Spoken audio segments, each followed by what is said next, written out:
Tonight. Sorry, I'm not that loud. Maybe we can close the door.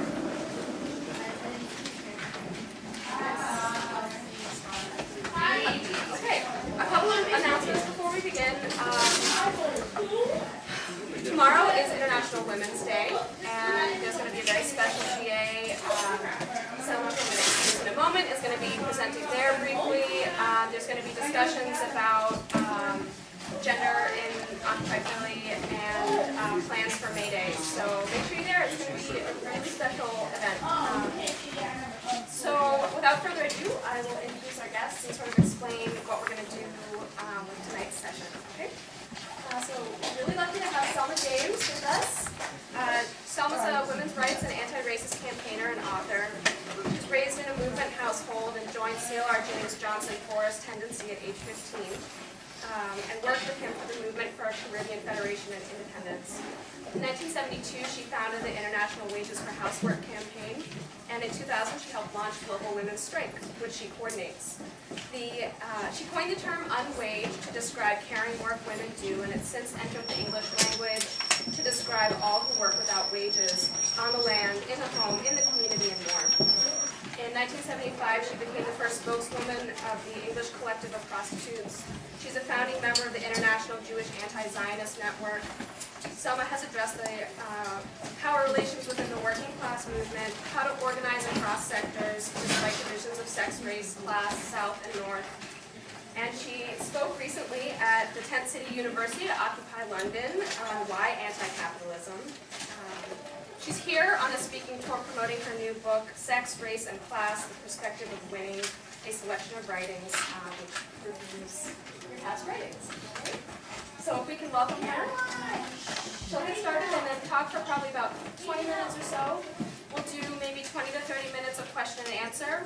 And then after that, we'll have a couple more special guests, Fulvia Sarah, who's a local philosophy teacher, and Phoebe Jones, who's the coordinator of Global Women's Strike Philadelphia. And they'll respond, and then everybody will have a nice big group discussion. So,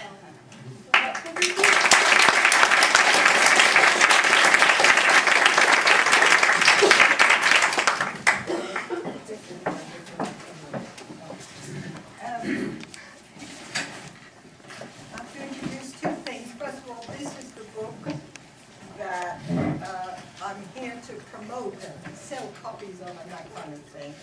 Publishers insisted. And it's almost 60 years of work. But I have to tell you that I am not an author, okay? An author is somebody who sets out to write. And I never set out to write. I set out to organize. And from time to time, I had to write as part of my organizing. And this is the proof. All of this in here, I never said, well, I think I'll write. Never. And I think that's very important. I think that distinction is very important. I have nothing against writers. I was married to one for 30 years. I knew a lot of writers. But there is a difference between when your orientation is writing and when your orientation is organizing. They are very different one from the other, so I wanted to explain myself. The second thing is the picture on my right. Now, I was born in Brooklyn, New York, but I've lived almost all of my life really now outside of the US, and especially in London, England. And we have a Crossroads Women's Center there, as you all have one here. And we formed a charity, and we have bought a big building, which was practically derelict, and we fixed it up, and we put all our pennies and pounds and shillings and pence and everything together to fix it up. And so I said, since I'm coming to the States, I'll take a picture of the center, because you never know in a crowd of 50 that one may be a millionaire. And if they are and they like the picture of the center, they'll give us some money. So I I'm going to take, they fixed out a thing for me. They worked out a project which the sister helped me to set up, that I can put it out everywhere where I speak. So I always have the Crossroads Women's Center with me.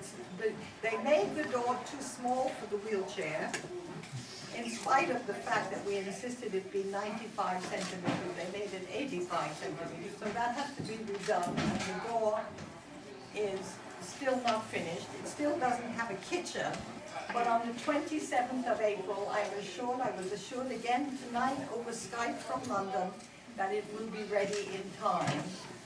And we will launch the Crossroads Women's Center. The new one, right across the news from the one we're in right now, but that one is twice the size. And I have no doubt it will be too small before very long, because the center is a very crowded place. Now I have to say, I'm to speak on what capitalism is. What is the exact title? Women, capitalism, and the states. Women, capitalism, and the state. Oh, good. That suits what I was going to say. I have to say that in the same way as the book comes from organizing, so does my talk, so does what I say. I believe in theory, I believe in ideas, I believe in generalizing, but I also believe in experience. And I believe that nothing that we think can come from anything other than experience. Even sometimes, you see somebody who's very ambitious and they say something, and you say, well, that doesn't come from experience. And you have to say, yes, it does. It comes from his experience of being ambitious, and he said whatever he needs. It's always from experience. But I hope that what we have to think about, what we think about, and what we discuss comes from another kind of experience, the experience of trying very hard every day for at least 23 hours to change the world. Because if we don't change it, we'll lose it. There's no question about that now. I'm still to learn, I only landed last night, how much people in the United States are aware of how dangerous this moment in time is in terms of ecological devastation and in terms of their planning one war or another, or in fact engaging in them, and there are a number of wars going on, that we just better get on our skates and and be working very hard to change the world in order to save it and in order to save ourselves and each other. So what I say it comes from that, but it doesn't mean it doesn't also come from books. I love Marx. I find him great. I find him sustaining. I find him understanding. I find him illuminating. And I find that his method is enormously useful for those of us who are anti-capitalist. It tells us not what to think, but how to think, which is far more important and far more testing in terms of what you find out. If you know how to think, you find out a great deal more, of course, depending on what you want to do with what you find out. That always determines what you find out in a way. Okay, now I have to say that Marx does describe capitalism in some detail, and obviously I'm not going to condense it into 20 minutes. But he does say that capitalism is different from the class societies that preceded it, and that's what I want to talk about tonight. What's particular to class society when it's capitalist class society? He mentions slavery, and that's where the word unwaged comes from. He says slavery doesn't mean that the slave doesn't get paid anything. If the slave, when we were slaves, we did get food, a little food and some shelter, and that is a kind of wage. That is payment for some of the work. Many of us didn't get, then we went to the wall, we died, Before the end of the slave trade, it was not important to the slave owner whether we lived or died, because he could replace us probably as cheaply. But after the abolition of the slave trade, they had to do something else, you know. They had to keep us alive. And they put women to work making children, especially on the eastern seaboard, like here, you know, further south, because they needed the reproduction of their workforce, because it wasn't coming from abroad. But we didn't get wages, we got some subsistence. Under feudalism in general, there was some way in which the owner of the land, the ruling class, got some portion of whatever we produced. Sometimes, in some countries, he had to work on the master's land on Monday, Tuesday, Wednesday, and only then could he work on his own land. So that a part of his work was taken. He was exploited in that sense, you know, when we did that work under feudalism. There were any number of systems. There was a system in the United States, what do you call it? Sharecropping. That was a classic feudal arrangement, you know.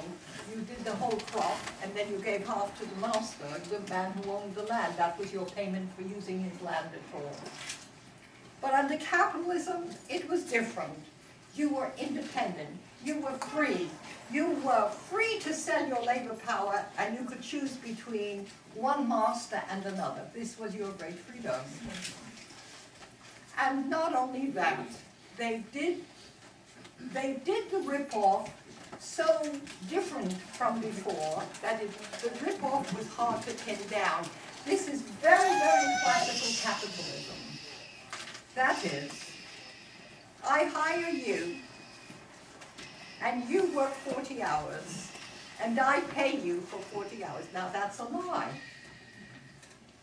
I pay him enough for him to come back the next day and work, that's all. But there's a whole set of stuff that you produce that I have that you were never paid for.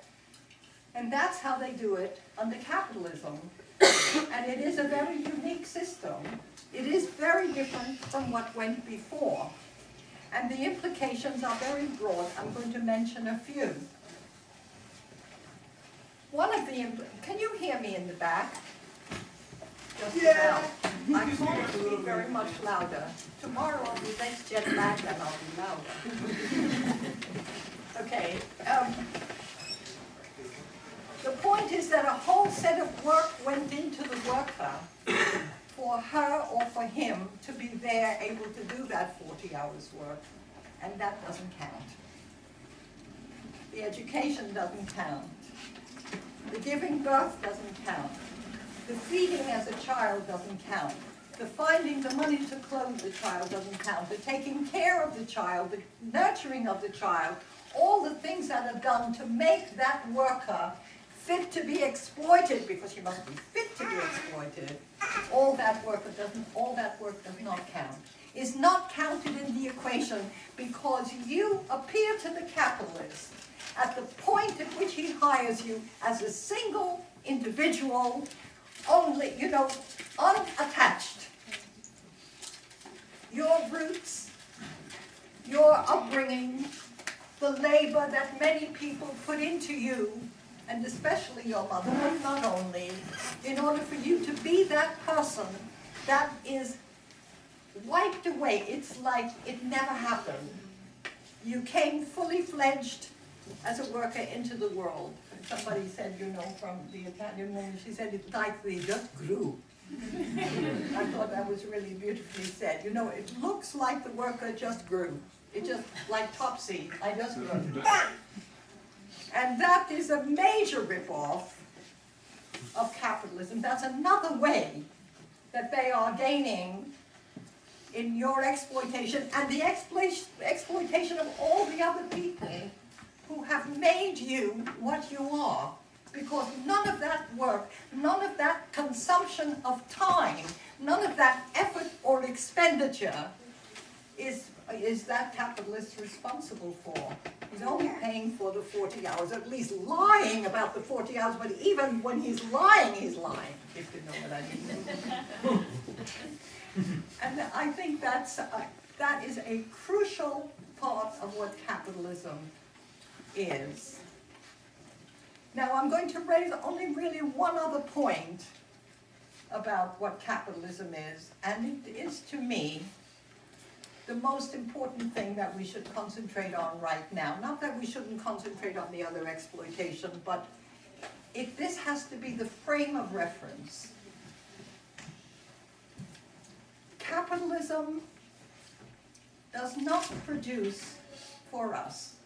It's the first society, class society, still had as its aim, knew about, talked about, assumed that if there was food, it was for the consumption of individuals. They knew that. It was clear. You know, if we were feudal serfs, we weren't going to get very much of it.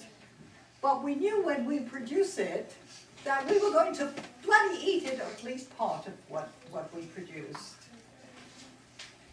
Capitalism produces for accumulation.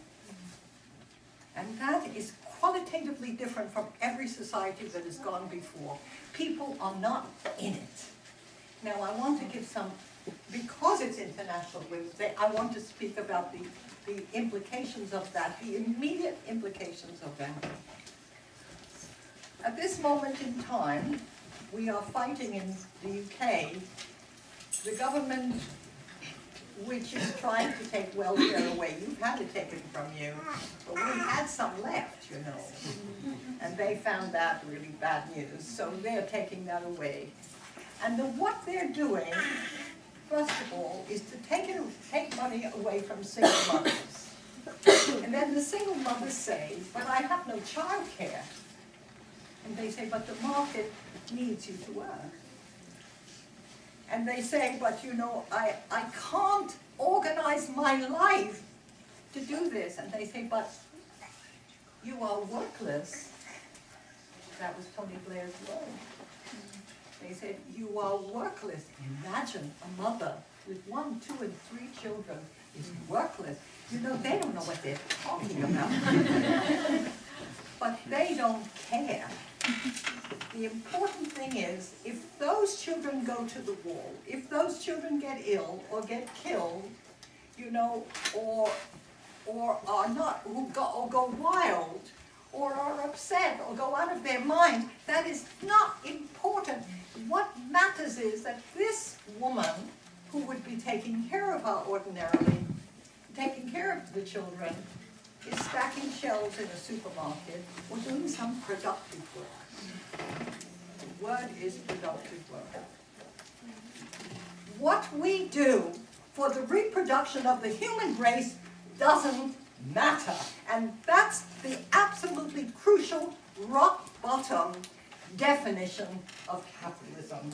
And if you remember nothing from tonight, please remember that, because that is the crucial element. And I want to tell you something about that element. What I've seen is that the left doesn't know that that's important to capitalism.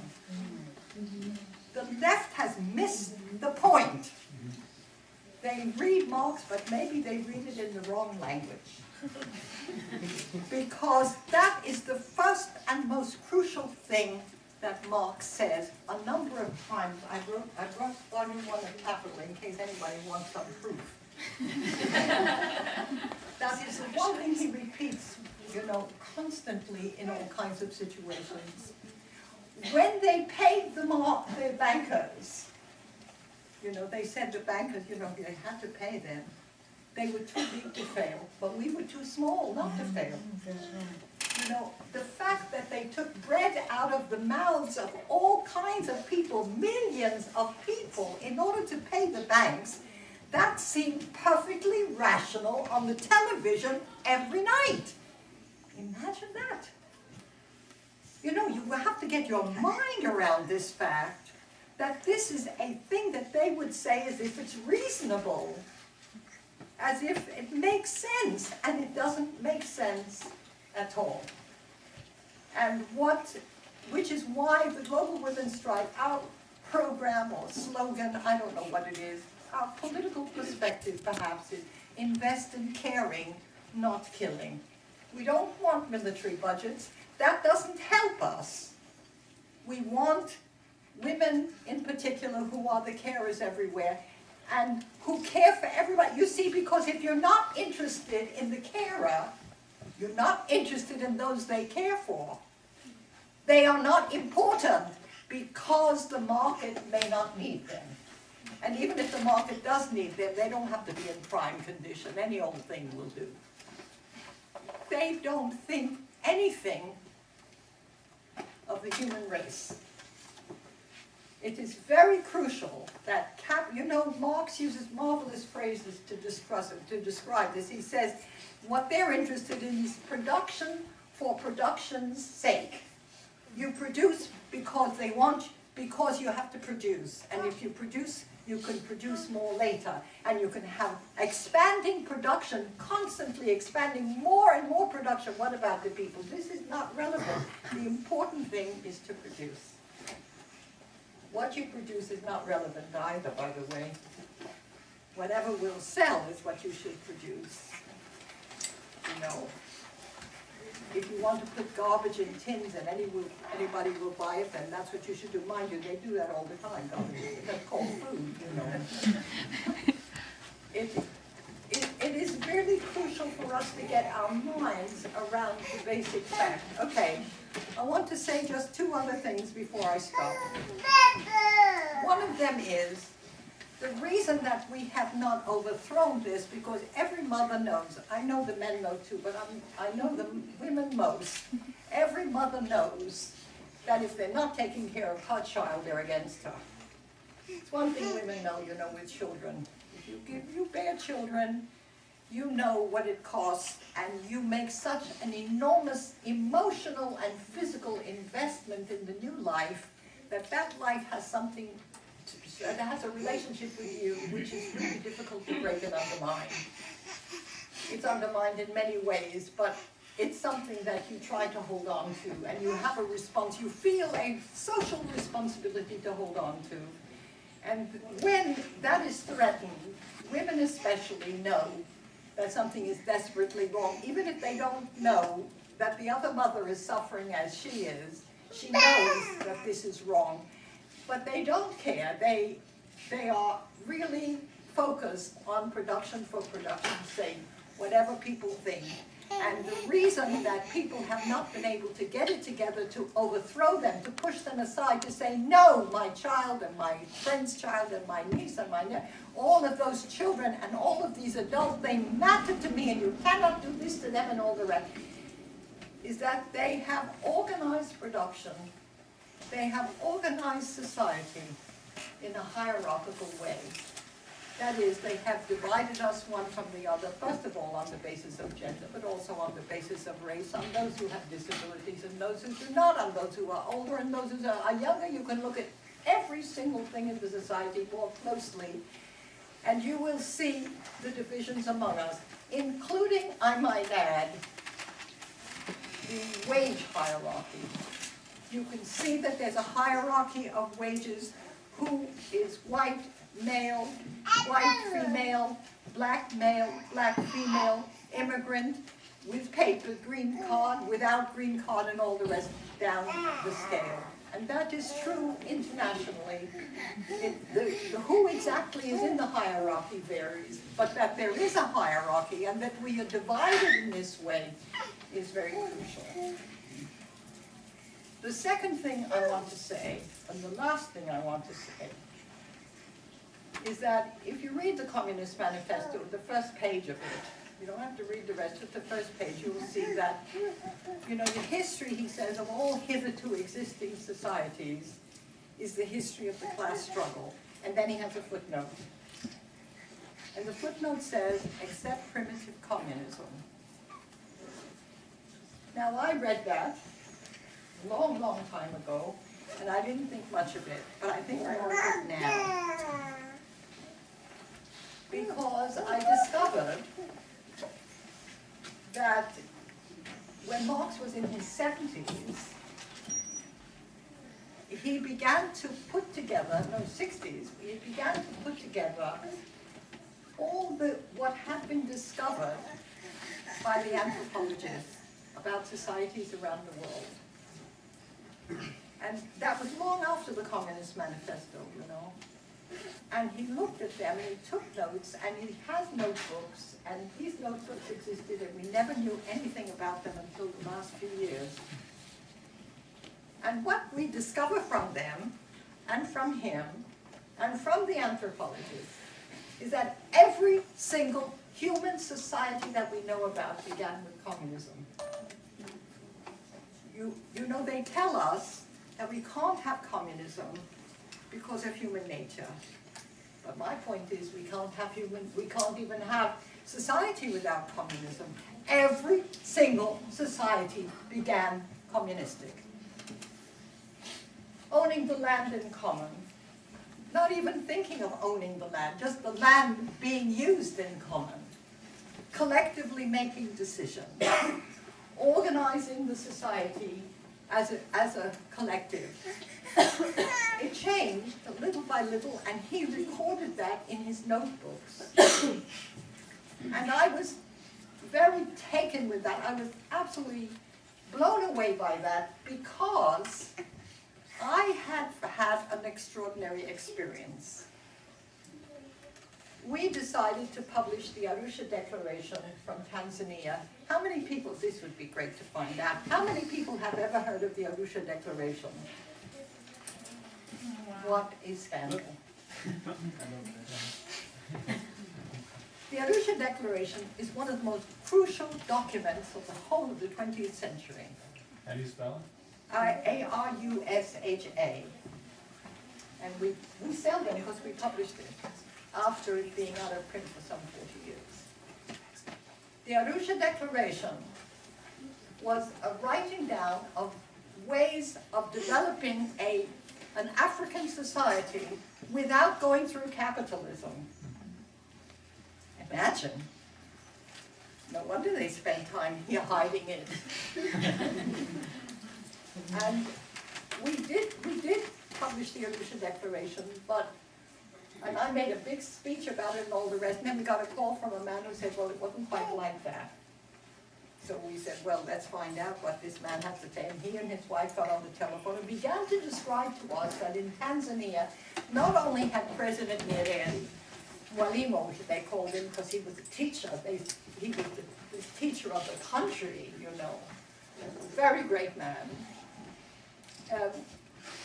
Not only was there the Arusha Declaration, but some people had formed what actually amounted to a communist society based on what the Prime Minister or the President was trying to, you know, encourage people to do, using the African collectivism, the African family collectivism, the village life, you know, for people to get together and develop the society in a collective way.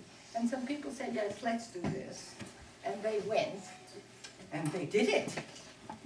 And they formed one village, and then others came, and they had 17 villages, and they were beginning even to industrialize in a collective way. You know, in a communistic way. And it was just at that time that I found out about Marx and his ethnographic notebooks, where he was saying, look at the communism that people have formed. And I was saying, look at the communism that these African people have formed. I felt that, you know, it was a kind of gift that I had been given. So I know that it works, and I know we can be communistic, and I know human nature is what we can make in the struggle. Now, I think that that's the final thing. We are not going to be able to make communism as we are. We're not communistic. We're very capitalistic. We have all kinds of nonsense in our heads and in our relationships. Marx's point is that when you form a movement and you struggle for a new society in a collective way, that each individual is transformed by that struggle, and they become fit to what is his phrase? Fit to form society anew. That's his point. And I think that's what we should do. Thank you.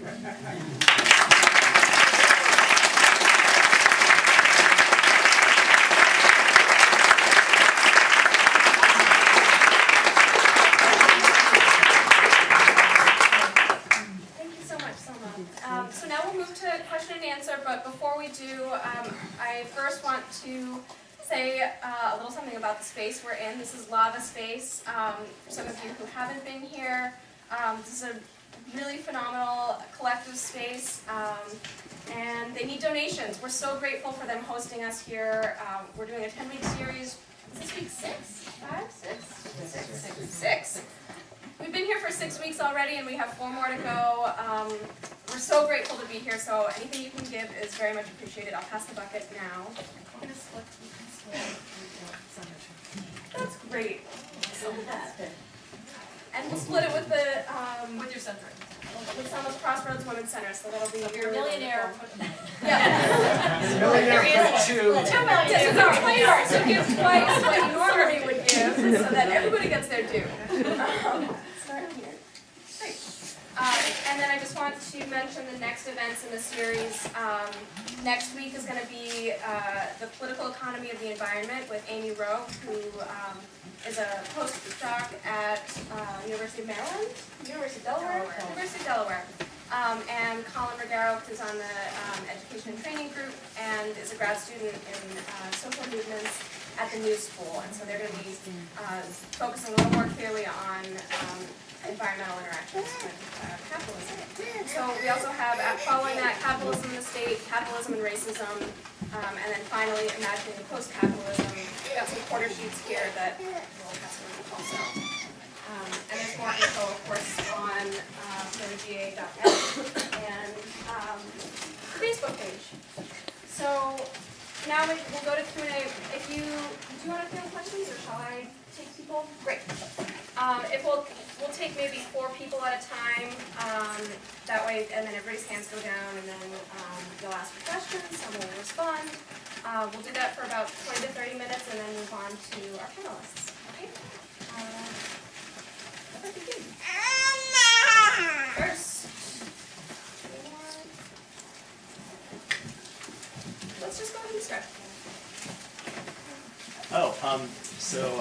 Was just reading an essay by you yesterday, which might just be like the intro to your book, and you mentioned something about work, like official kind of proletarianized work as a source of collective empowerment for women, and it seemed to be in some tension with the idea of social reproduction as a form of labor, and the emancipation and fight back against capitalism coming from unwaged labor. And so I guess I just wonder, like, for you, what is the relationship between those who participate in waged labor and those who participate in unwaged labor? Are there other questions? There weren't any more hands, so I just went with that one. Okay. Well, I think whatever work you're doing, whether it's waged or unwaged, you find ways of struggling that are appropriate to what you need to accomplish. And I think that you also have different perceptions depending on the work that you do, so that you have a different experience to contribute to the struggle. I think that what has happened often is that the wage work has been chosen as the leadership and as the area that the left and others who want to organize want to concentrate on. And they chose that because collective power is very obvious when you do waged work. You know, if you work in a factory, I don't know how many people are working in factories anymore, or call center, wherever, there are 20, 30, 50, 200 of you. And if you all stop together, which doesn't happen very often, but if you do all stop together, it's perfectly obvious that you have all the power. Because they don't do anything. I mean, they are entirely dependent on you. Whereas if you're 50 women in a neighborhood, and each of you is doing unwaged work, it's much more difficult to organize. And people thought for a long time that you couldn't organize, which is nonsense because unwaged people have always organized. Rent strikes are not something that are unusual or, you know, from Mars. Working class neighborhoods have often organized on all kinds of things where it was usually women who were the driving force, although it may have been men who were in the front of the hall and women making tea in the back. It was women who made the struggle fundamentally, and then the men who were leading it. The important thing for us is that we look at the work and the struggle of each sector, leaving nobody out. And then when we, as a campaign, sit down to work out what we want to do or how we want to do it or what we want to recommend to others to do, we don't feel we have to take the methods of the sector that we're necessarily part of. We feel that every struggle everywhere is something which we should consider, you know, so that we're not segregated, we're not ghettoized in the struggle that we make. We have the whole world to choose from. I think that's really a very important part of how you organize effectively. And I know about, in my own experience, that you can begin anywhere and get to the same end anywhere you start from. You know, it was mentioned in the introduction that I used to represent, that I was the public spokesperson for the English Collective of Prostitutes. And people said, well, you know, why? And it was because they organized, that's why. And why not? You know, if people are organized, you know, people took over churches in the whole of France and fought the police and the pimps together, because that's, of course, together against each other. You know, what side are you on? I mean, isn't that, shouldn't you be with those people who are fighting the police and the pimps together? You know, it doesn't take much to work that out, but the prejudices against who is central and who is marginal is just ridiculous. I want to give an example of that. One of the problems I know in Africa, it may be true in other places too, but I'm less familiar with other places, and I know some of the things in some parts of Africa. One of the problems is that capital comes in and it wants to do mass production on the land.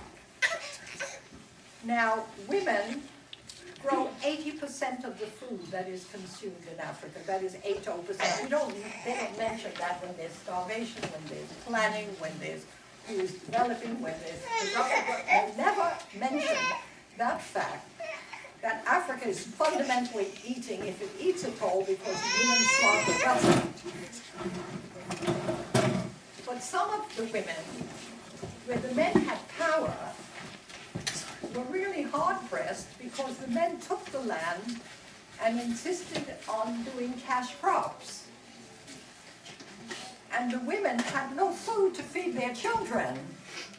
And so they had all kinds of laws against the women taking the land back.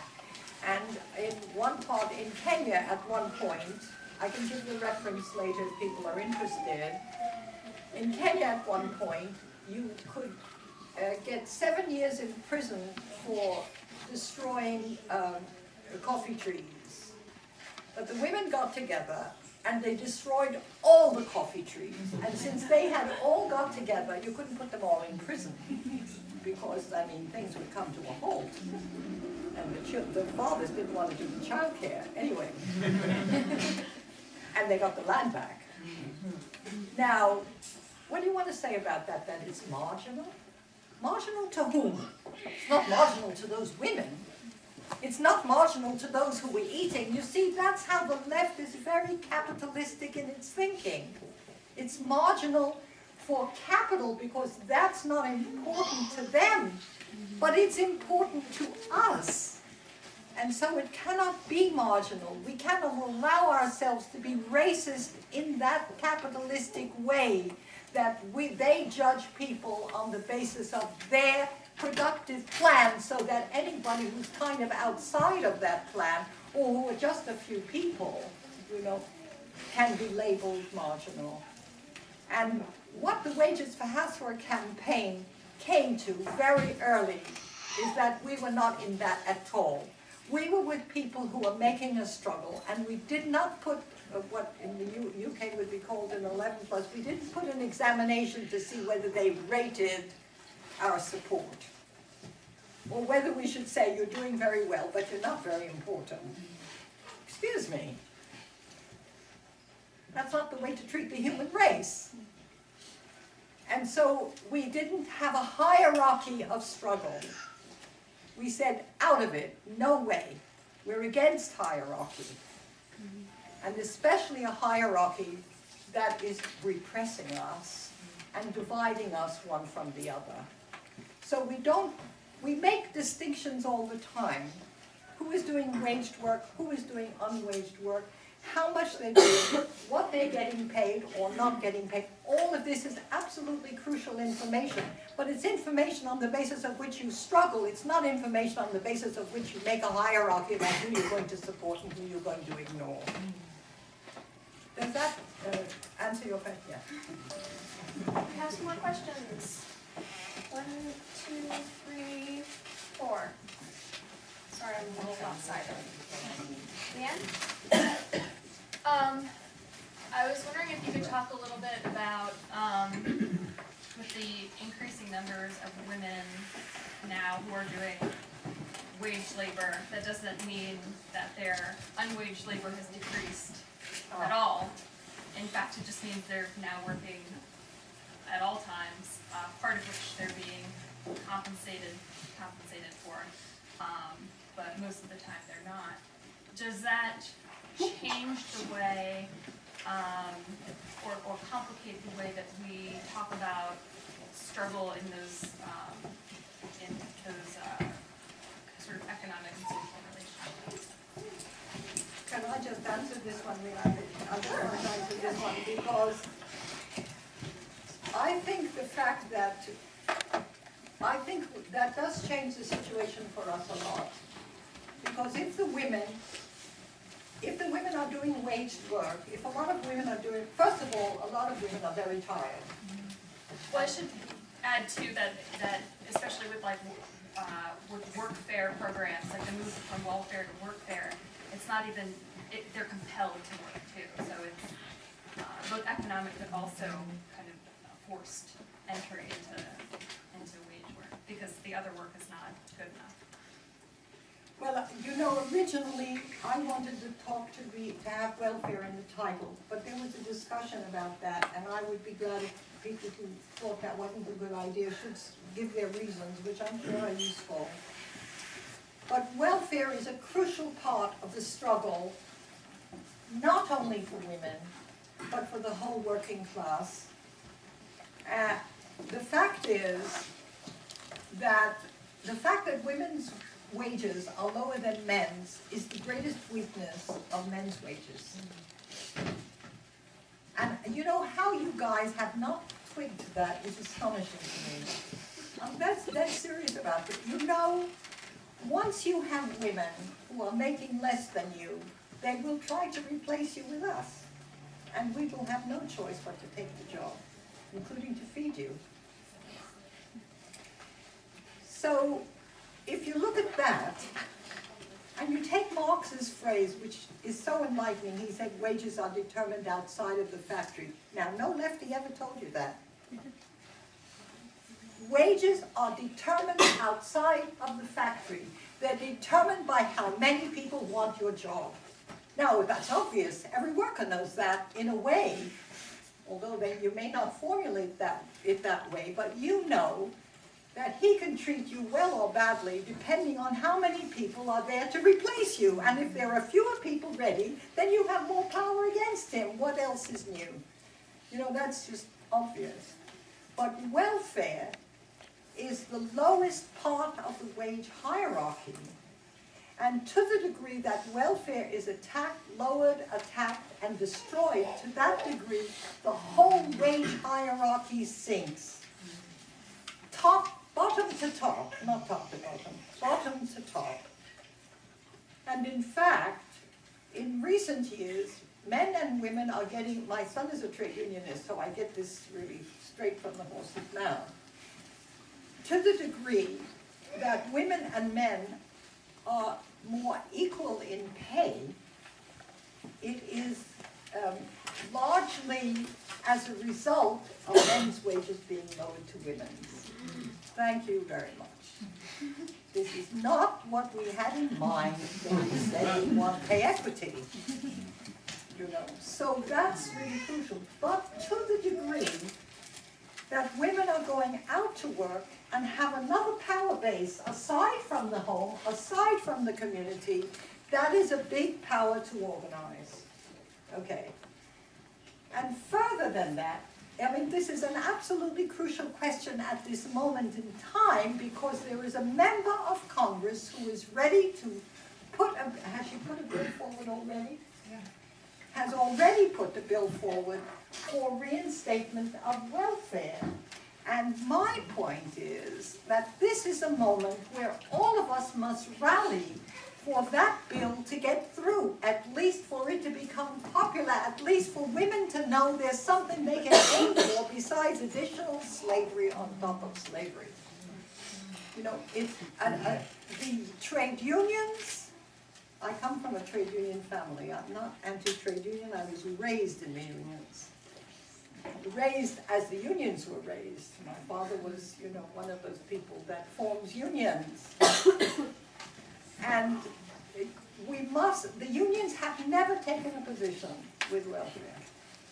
They've never, not as far as I know, taken any position defending welfare in spite of the fact that it is the floor on which the wage hierarchy is built. So that it's a crucial part, and you will be hearing more because we're going to be making as much noise as we possibly can in Philadelphia and everywhere about that, because there was a great movement of women before the women's liberation movement, a movement for welfare, and maybe another time, maybe tomorrow night I'll speak about that, and how welfare was first of all a charity which women, by their struggle, led by black women, made it into a struggle for wages for housework. And I can show that in figures. And I can show that when welfare was at its highest, so was the minimum wage. Not accidentally. That's how it works. You know, if the people at the bottom get money, the people at the top are definitely, of the wage hierarchy I'm talking about now, are definitely better off. I just opened this up because there's so much to say on that. But we, you know, because I say I want to be able to refuse wage work, and if I want to stay home and take care of my children or take care of my granny or take care of anybody, you know, I have a right to do that, and I have a right to demand that money from the state. It doesn't mean that I turn my nose up at the women who are out there slogging their guts out and have made that decision to go out to work. That's their business. That's their choice. It's also their choice, I think, to come home when they're ready. But it's also our choice to say, if you have a power base in waged work, that's something that can benefit the rest of us. That's the point. Okay, Let's do yes. number 2, and then we'll move on to our panelists, and then we'll come back to more questions after they've spoken, okay? That was you. Mine's sort of a follow-up to hers. I was wondering, I live in London as well, right? And so it's been really stressful watching the entire dismantling of the welfare system in front of you, and so quickly. And I was just wondering, with the Wages for Housework campaign and kind of linking that to the basic wage campaign, those types of campaigns that were so incredibly strong in the 70s. There seems to be a revival of at least talking about them academically of recent years, but do you think personally, is there a way of, do you think those campaigns there could be a revival of them, or do you think there needs to be a whole different campaign right now in order to not just defend the previous welfare system, but make it even better, because it wasn't great anyway, so. Do you think it's Wages for Housework, or do you think it has to be completely banned to some other campaign? I think that it's showing itself to be a campaign that's very broad-based, and once the occupation movement had begun, listen, I have many criticisms of the occupation movement, and it's so infiltrated by the police, it's disgusting. But the very fact that it happened has absolutely transformed the world. I mean, absolutely transformed it. And as soon as it had taken place, people began to speak about money for this and that and the other. Now, we've been very involved in London and in other parts of the UK fighting this destruction of the most civilizing aspect of British society, which was the National Health Service. And today, there were big demonstrations in London, and I had a chat with people in London tonight via Skype to find out what happened, because we were hoping that they would have an occupation of the House of Commons. That didn't happen, and part of the reason that it didn't happen was because the unions have absolutely cracked out, with the exception of one extraordinary labor leader, which we definitely are in touch with, who's ready to deal with welfare, ready to talk about welfare, and he's ready to talk about women's wages. I mean, he's somebody else, but he's very unusual. He's one in a million. What I've noticed is that a lot of the agenda of the 70s have come back in a new form, you're right, in a wider form, in a broader form, and what has happened in between has been that the sectors have got it together in a much better way. I'm not saying men are less sexist. I'm saying that men now know that sexism is out. In the same way as white people know that racism is out. I know they're racist. That's not what I'm talking about. I'm talking about the fact that they have another aspiration for themselves.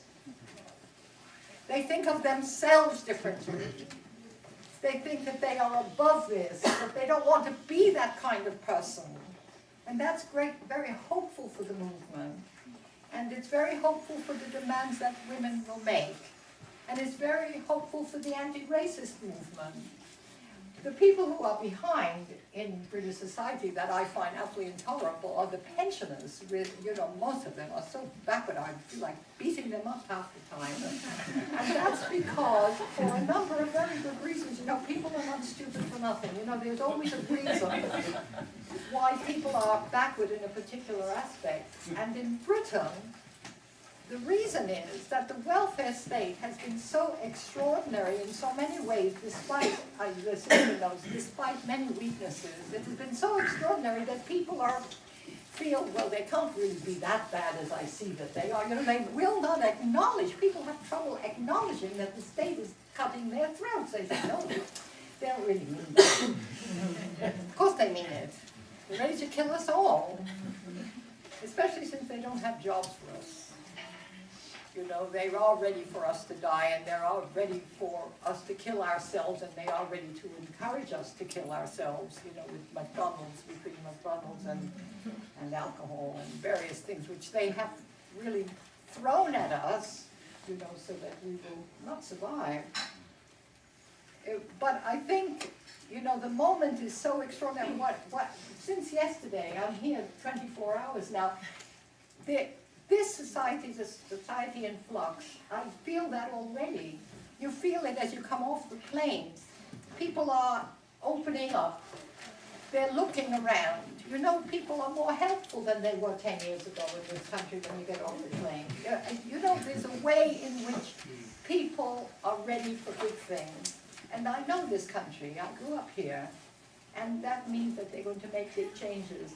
How? In what direction? How? When? They better do it fast, I admit that, but we don't know. But they're ready for change, and they have a different expectation, and as a result of that expectation for themselves, for the kinds of people they want to be, and the kind of relationships they want to have, the demands that will be made by sectors which are despised, like women, like older people, like people of color, like immigrants, like asylum seekers. You don't have asylum, you have another phrase here, I don't remember it.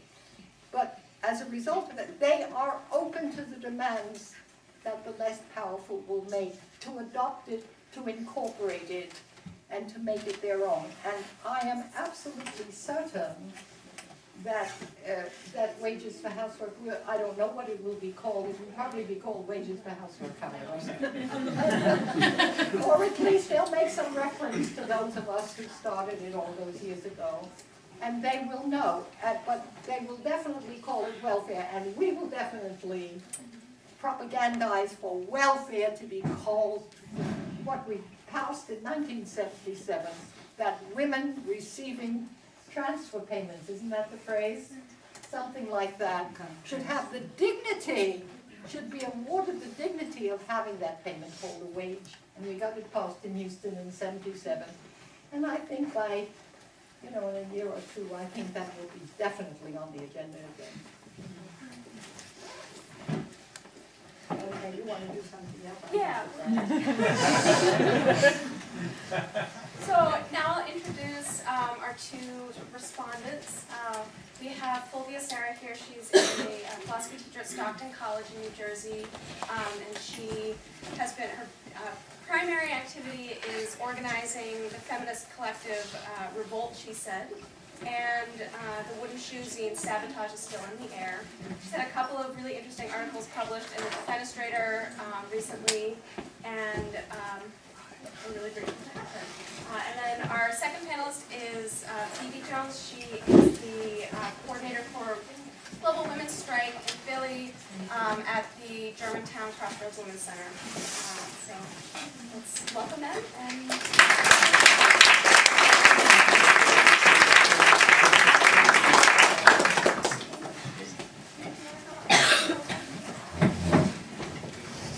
Hi everybody, and to respond or comment to what Selma said, it's like intimidating and not necessary really, I don't think so. But there was something that I wanted to say. The first thing that I want to say is that it's true, I teach philosophy and I organize, but I am here especially as a woman, as a single mother, and as a feminist. And that's the point of view from which I want to talk. Now, when I moved here, I often started talking about my thing, which is feminism and the oppression of women and so on. I was often dismissed because I heard some of the people say it often, oh, that's identitarian politics. So that doesn't have anything to do with class struggle, and actually it even diverts energies that could be more profitably used in class struggle. Now, identitarian politics are, as I understand them, they focus on the liberation of one's identity, the definition of one's gender or racial identity on an individual level. So they don't take in consideration the class system. I could say today that this narrative is in itself oppressive, and I could say that this is another way in which women are oppressed, and are oppressed in the radical community, and are oppressed as intellectuals and as activists, especially when they want to do politics starting from the fact that they are women, and focusing on being a woman, on the situation of being a woman as a central point of their politics. But I don't want to talk about that tonight. What I want to talk about tonight is the fact that dismissing feminism and women's oppression as a form of identitarian politics is not only a gross misunderstanding of how the capitalist system functions, it is also a great strategical mistake. So, Sam already talked about that, and I'm just gonna emphasize more that the systemic oppression of women is not a coincidence, nor it is an option in the capitalist scheme of things, and it's not even a byproduct. It is indeed so central and necessary to its own internal functioning that I would say without fear that capitalism would not and could not exist in the form that we know it now if it weren't for the oppression of women. So, capitalism relies so heavily on our current form of sexual discipline and social discipline that an incredible amount of energy, time, and resources were spent to make sure that the patriarchal system was ingrained, and its values, its beliefs were so ingrained in us as to change the way we look at the world and conceive ourselves. And it was not easy. It was not easy to get to the point where we are now. And it was not easy because, contrary to popular beliefs, women are incredibly tenacious fighters, and they put up an incredible resistance, one that spanned through many centuries and across many countries. And they still are resisting. But why was it so necessary to relegate women to a position of perennial inferiority and in a basic and often unrecognized state of slavery? Do you think it was like natural consequence, like the fight and the strongest wins, and so women they lost this fight?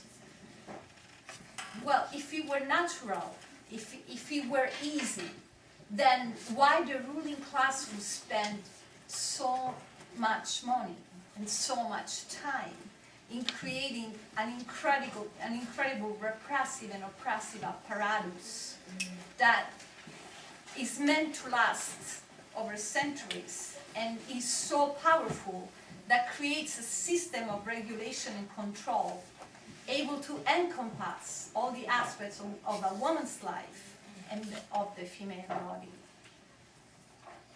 Well, first of all, because relegating women to the sphere of productive labor has proven to be the most lucrative business that the ruling class has ever embarked on. A business that allows them to access a constant source of unpaid labor, and that therefore makes capital accumulation a continuous practice. Right? Often we hear, especially here, talk about primitive accumulation, where with the unpaid labor of women, capital accumulation is constant. It happens all the time in every country. It also guarantees that the production of workers, but not only their production and socialization, but the care for their emotional and sexual needs, be off the shoulders of the ruling class and be off the shoulders of the workers. Because, the real workers have to focus on work. They cannot spend their time on having to do with bodies, emotions, and sexualities. All of that is trivial. They were convinced with a very powerful propaganda that all of that is trivial, so that is relegated to women. But this is not the only point. Another important aspect of this is that the energy of people had to be diverted from relationships and emotion to work. And in order to do that, you had to enclose all of that aspect of human life and divide, so that for instance, sexuality, especially when it comes to women, women's sexuality and desire became a service, and in the best of cases, a profession, but usually it's an unpaid service. And in our society, it's not described or conceived in the capitalist scheme of things in a different way. But there's one more frightening aspect of it, and it's the alienation inside the proletariat class. The fact that you create internal division. And so I want to end this brief comment with a story that I found in a book that I think everybody knows. It's Calgon and the Witch by Silvia Federici. And she relates the story of, the story is set in the Middle Age, in the Basque countries. And there's a little village, and the men are away. They are all away because it's the fishing season. It's cod season, so they are out at sea fishing. And the inquisitors come in, and they start witch trials, and they start burning women. And so somehow the men out fishing, the men out at sea, hear that their sisters, mothers, wives, daughters, lovers, friends, comrades are being burned and killed. So they immediately stop and all go back, organize, and send away the inquisitors and save the women. Now, in that particular region of Europe, there has not been any other occurrence of witch trials. Now, that story, when I read it, almost made me cry. And the reason why it made me cry is not just because it's a beautiful story, but it's because it's the only recorded case of men organizing to protect their wives, daughters, lovers, and mothers from being burned at the stake. It made me realize something very important, which is that it took a long time, it took a lot of money, and it took a great effort on the part of the champions of capitalism or the ruling class or whoever they were to start and sustain such a strong propaganda as to make men scared of women, to make men in a position to not want to be comrades and fight with women, but to want to dismiss them as unnecessary, not only in anything that is important, including the struggle, and also not to want to fight. Not only not to want to fight with them, but also not to want to fight for them. Now, I think that we are still there. I think that we are still alienated. And I think that this alienation is making our movement and our classes, the workers' class, proletariat, weaker. I don't think that we will be able to fight strongly until we can talk seriously about what this alienation means for us, how it works still, and what we can do about it. And that's it.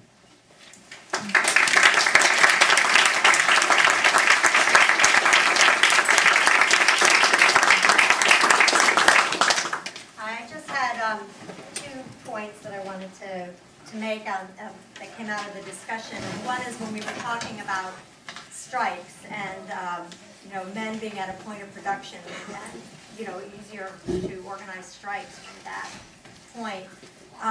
And given this is International Women's Day, or almost International Women's Day,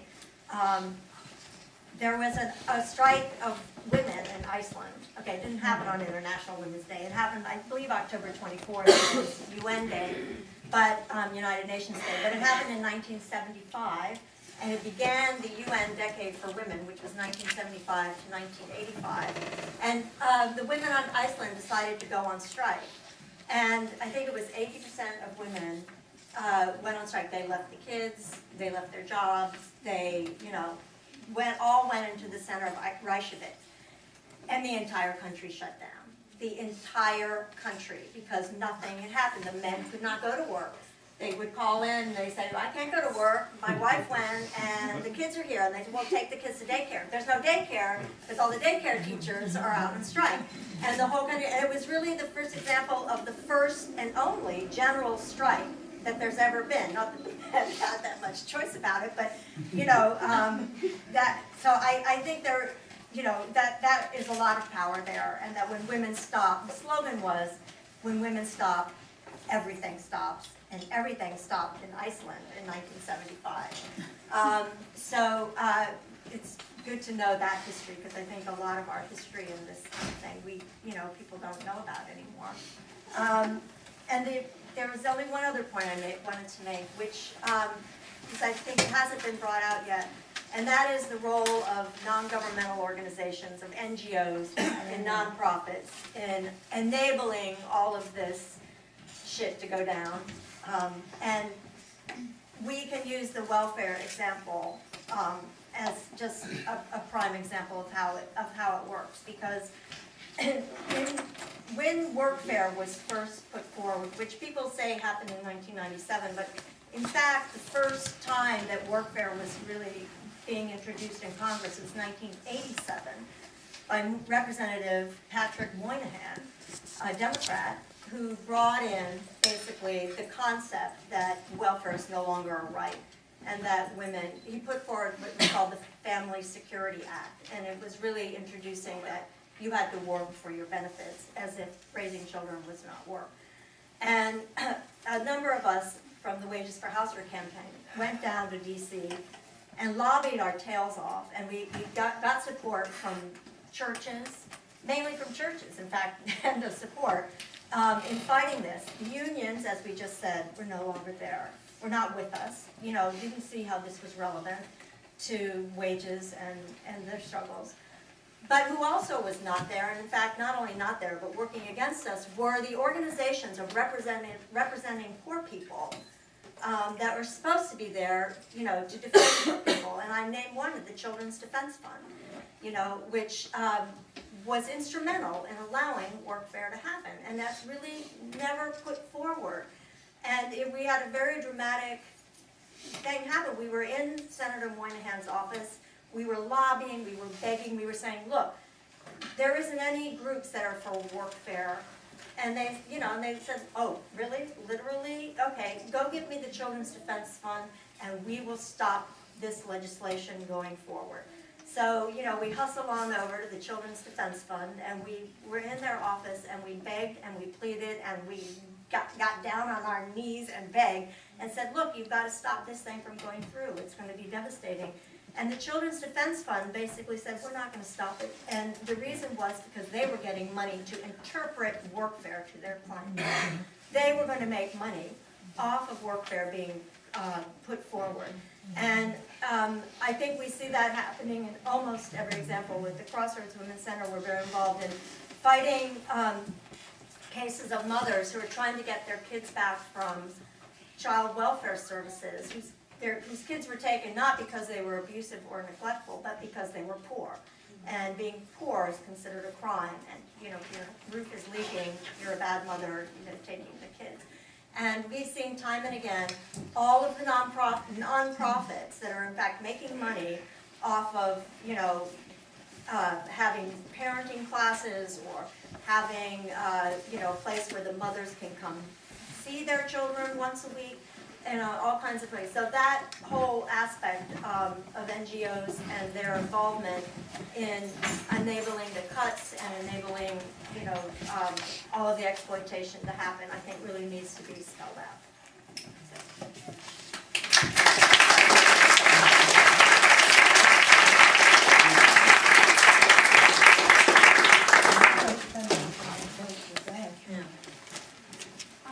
Thank you guys so much. I agree. I work for a nonprofit. We're complicit in that. So maybe we'll pick up where we left off with a couple of questions. And yes, someone will you join us at the end? You guys, everybody stay. Everybody stay. If you want to stay. If you want to address your question to a particular person, just mention it. Or general questions are great too. So we'll start again. We have I'll take maybe 4 people. Rich, do you still have your question? 1, 2, 3, 4. Go ahead, Rich. Because I wanted to know if you were aware of the fair trade movement and if you have an opinion on how that's affected, I guess if you know about Africa in particular or just women in general. Any thoughts you have? Who was that addressed? Originally, but I guess whoever. We'll have you answer the Fair question. trade, the fair trade movement is good and important, and I remember a few years ago, the head was changed, and one of the farmers was put in charge. But the fair trade movement suffers from what Phoebe talked about.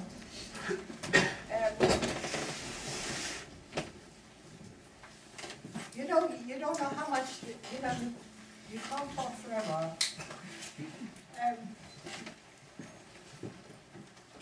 What's happened is that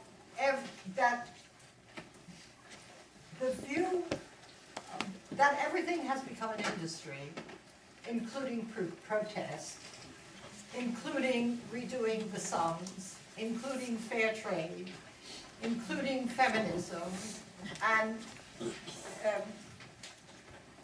what's happened is that the movement has been thrown off by these various business initiatives. What's happened is that when the banks and the state and big capital was put back in charge in the scandalous way in which the real support networks of the prisoners are undermined. I see this every day in Britain. Because you get a little credit for yourself, you get it from kudos, you then get a job, then you're invited to the right party, then you're asked to speak at the right meeting, and you move on ahead in the world. You get on and you're doing God's work, you know what I mean? God's work, and meanwhile you're picking up a few shekels here and there. And that's how the movement has been dominated. Look, this girl is I'm just saying, say it. Teresa knows the story. Okay. I think that I mention it because it's not a footnote. I mention it because this is the basic context of our political lives. And if I have a chance to speak to 80 or 100 people here to say one thing, remember, they want to co-opt your movement in ways that you have no idea. They get you on your own and they say you're very clever. What you said is really important. And the next thing you know, you're betraying the system. That is how they do it. And it is the age they're doing it. And it's really, really important to bear it in mind and always to remember your collectivity. And I'm not talking about the horizontalism, that's another story. We'll deal with that in the next question perhaps.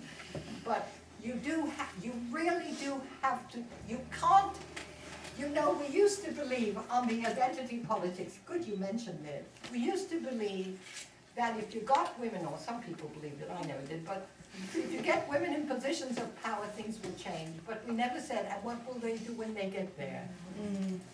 What will they stand for? How do we know they'll stand for that?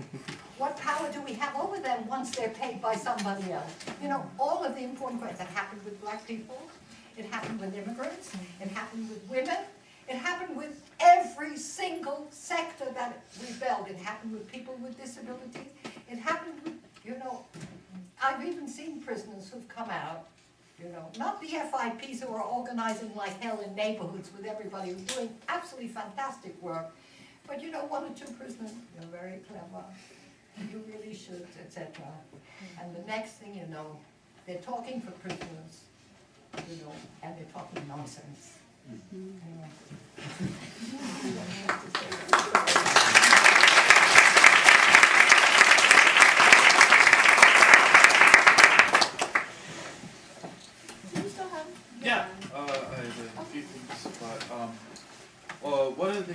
a few questions I had was, one was, it's a question specifically of, I'm sorry, what's your name again? Phoebe? Fulvia. Phobia. No, I mean, Selma. Selma, okay. But like, as far as the wages for housework, what, is it a lost cause to get men to do more of the share of the housework? Like, not just in the household itself, but like, overall those kind of jobs to like kind of help shoulder the burden, like is that a lost cause or is that something to strive for? The other thing things I had to say is like, how has all this economic stuff and how has the recent shifts in feminism affected women of like different classes and different races, and has it affected them differently? It is a question I have for all the panel. And then the other one is, Can we just leave it at those? You actually weren't one of the four. I'm sorry. Okay. On the Hill, it's not a lost cause, we have to do it. We have to do it, we have to insist that we have help. But that's not what we want. We want more. And the thing is that unless men become carers, they have not yet been civilized. I stand on that. The process of civilization is to put other people first and work for them, not in ways that offend you, not in ways that exploit you, but as part of your relations with the rest of the human race.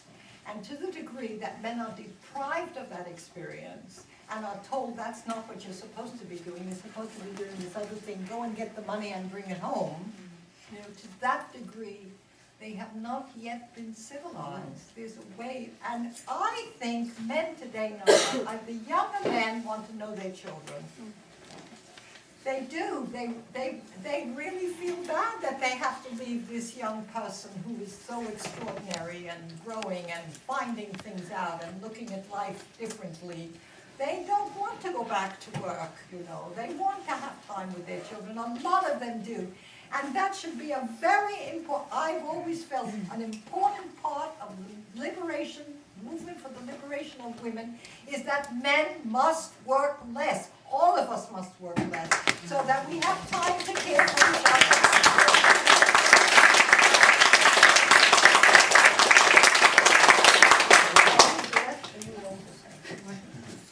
He had no question. We'll actually move on to the other people that were on that list, if you don't mind. So, number two. Thank you. So my question was for everyone, but maybe you could speak to your particular experience. And it has to deal with the response that feminism is getting in the contemporary world in both activist circles as well as academic. And my particular experience right now, being in graduate school, is that feminism is sort of a conversation stopper. People don't want to talk about it at all, and they sort of see it as a immediate red flag as to you're sort of outing yourself as being political in a way that's negative in academia, if you want to use the word feminism. So I wonder if anyone has had a similar experience and what they've done to respond to that. And also, I see that, in my experience too, it's a very similar, if maybe a little bit more muted and response in activist circles. And I wonder if you, in your perspective, the term feminism itself hasn't been made utterly irrelevant at this point, and we need to sort of come up with some new terminology. Maybe wages for housework is an example of something that's broader and doesn't have some of the same stigma attached to it. But that, I wonder if, just to conclude that sort of rant, yeah, that's it.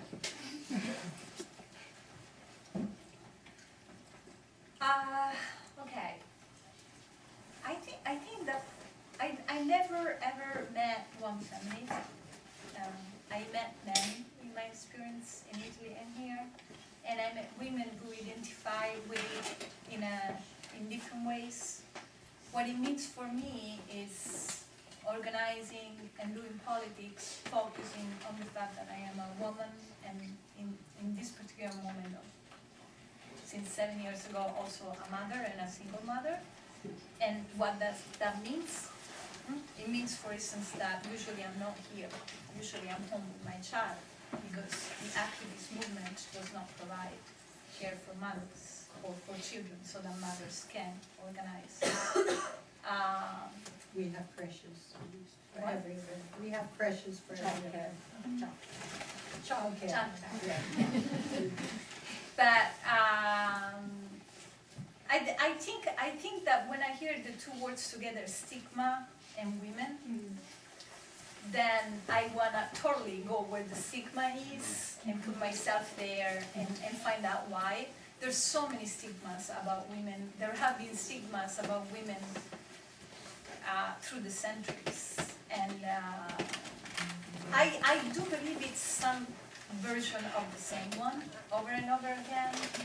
And so that going with it, going with the trend and just saying, oh, well, you know, I don't know, I won't be a midwife anymore, or I won't grow herbs in my garden, or I won't call myself a feminist, or I won't say aloud that I enjoy sexual pleasure, or whatever it is, because otherwise they stigmatize me. That totally makes their work easier. What I want to do is just go with the stigma and say, no, I'm on that, and I'm here, and I'm going to stay. I'm not going to go anywhere.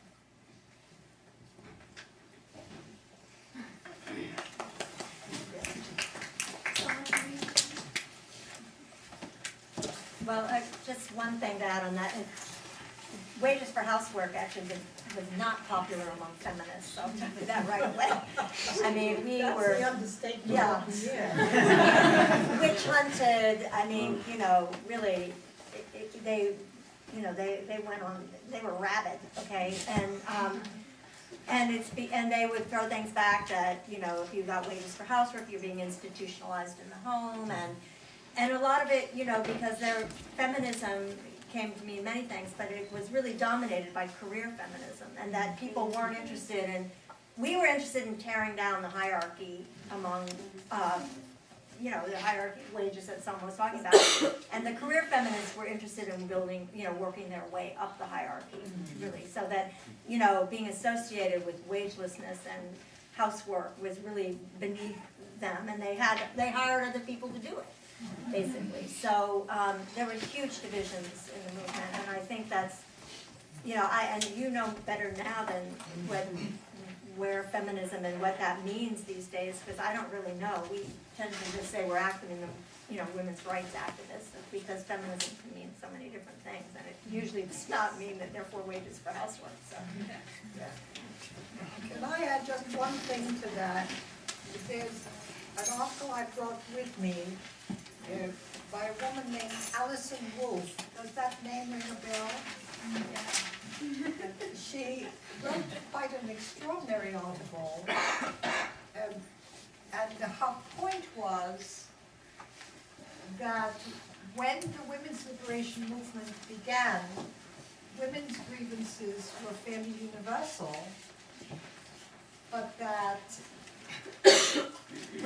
some women, very few, maybe the 1%, have risen to the top, and the class divide in feminism is much stronger than ever it was, and that pay equity is in the boardroom, but it's not on the shop floor. So that the class division among women is much greater now than it was when the new feminism began.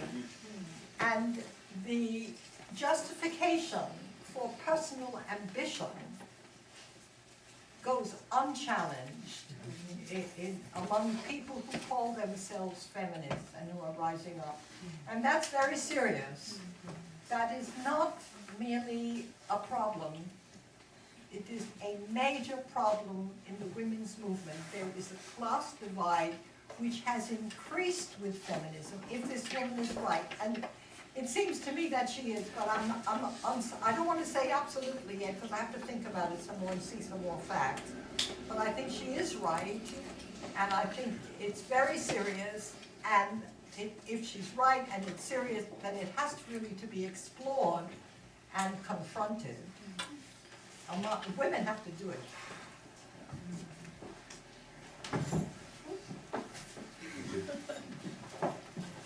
Sorry, I was. No, there's 3 and 4. Hi.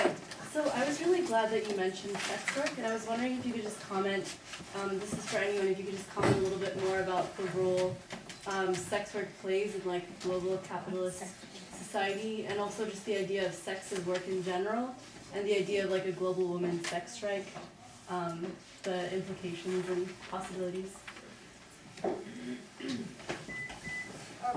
When I started speaking for the English Collective of Prostitutes, I knew nothing. I was busy somebody, okay? So they said, good, you do it. Because that, they weren't able to come out. And so I had to be educated by them to find out what was going on. And I began to understand that what they were saying, what they were telling me, was that I had not appreciated, and women like me had not appreciated, how much sex work we did in our relationships. And once I'd understood that, then I was a very good spokeswoman. It was really like that. And the first thing that I began to see, was that young women, and this is even truer today with the slut walk, the women, I'll just mention that, the women in slut walk, when the English Collective of Prostitutes spoke in slut walk, I thought, there were about 5,000 women there, I thought that it was a sex worker audience at first.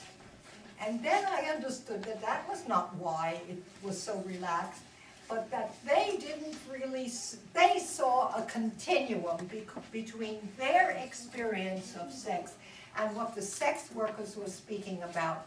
There was no break in between, and I had never seen that before. And that meant that, this younger generation was a very young March, 19, 20, 22, that's how most of the women were. At least half the women were that age, under 22. Some of them were younger, much younger. But they had grasped just how much their sexual lives were governed by the power relation between themselves and men. And with women too, themselves and women, because it was true with lesbian women as well. And I think that's one of the reasons I'm very hopeful for this moment in time, because I think people know a great deal more about their lives than they used to. They face a lot more truth, and they're much more powerful, because, they must be more powerful, because that's the only way they'd be able to face the truth. The truth is dreadful.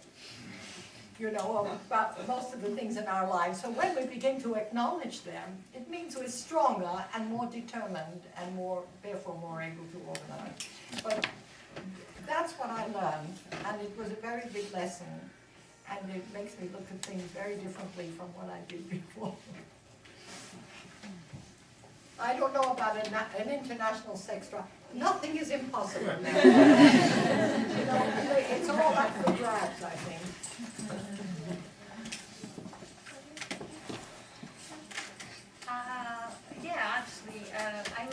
The first time I heard about this idea of the international sex strike, I thought, well, but it's not a service, My first thought was, how can I?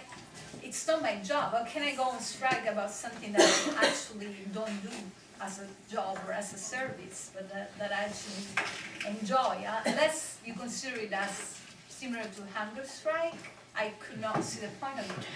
But then I understand that actually I've been thinking about it a lot, and I organize workshops, and actually the third one is going to be on prostitution, but not on sex workers, because I don't know that particular aspect very well, but on the ways we use sex as a way to obtain or to survive or to obtain things all the time.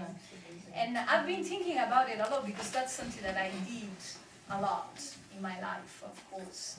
Not for money necessarily, but for a large amount of things, including security and sometimes just even for love. But what appalled me at a certain point was the fact that in my interactions with men, it was so easy to manipulate them. I thought, how come I am so good at this? And then I understood, I'm so good at this because I'm being socialized to do exactly this.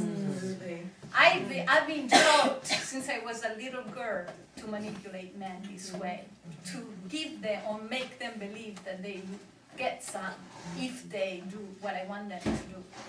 And that's what the workshop is going to be about redefining or talking about our sexual relationships with men in this way, and what does it mean for us, for all of us.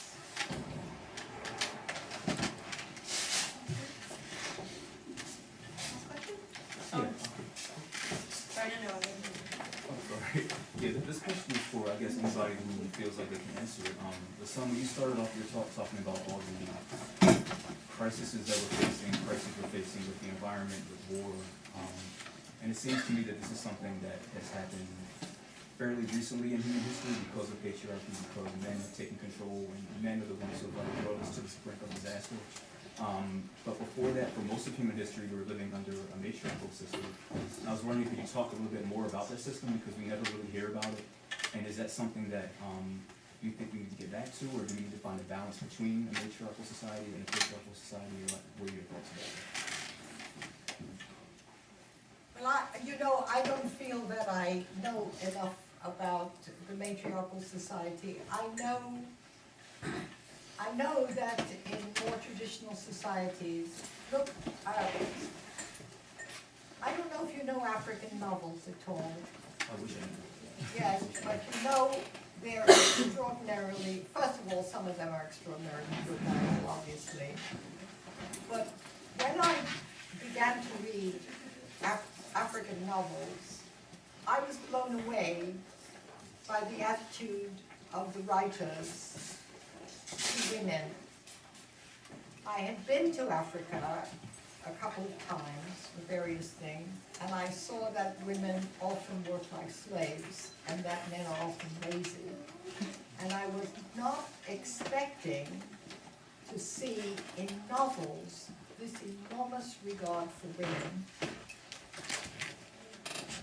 In pre-capitalist societies, women are much more, however much work women are forced to do, women are much more acknowledged for the reproductive work that we do.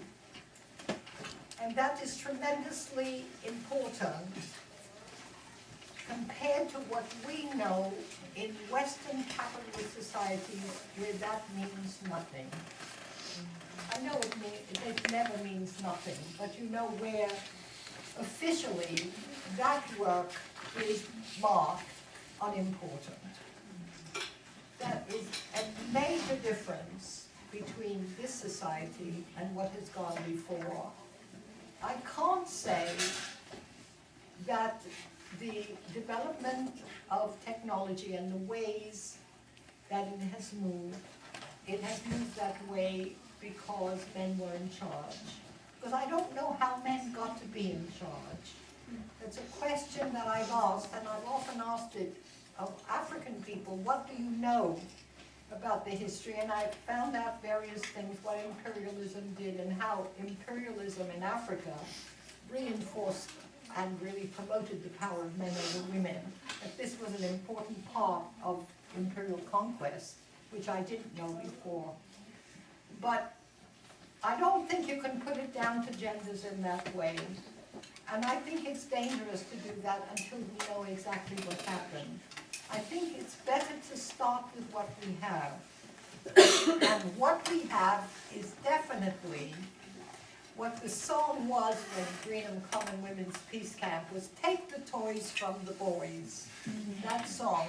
And I thought that song was a very good song because men, in the same way as the sister has spoken about the fact that we women are encouraged to get stuff from men as a form of sexual or other prostitution, in that same way, men are encouraged to be in charge of technology and to favor technology as opposed to human relationships.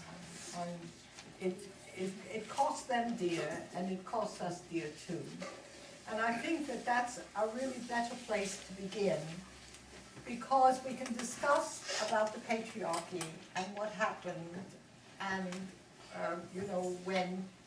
when men took over, which indeed there was a moment that they did, there's no question. But what we have to know now is how we're going to get rid of the power relations between women and men. And in my view, that power relation will be overcome to the degree that women demonstrate that the struggle that we wage is important to men. They have to, first of all, acknowledge all the work we do for them, please. And I mean acknowledge not only that we give birth, etc., but if you look at the queue at any prison, it's women. It's the women who are saving money to take the bus to see the man. It's the women who are worried about how much food they have and are sending a parcel or bringing a this or taking a that. It's the women who are fighting for the men.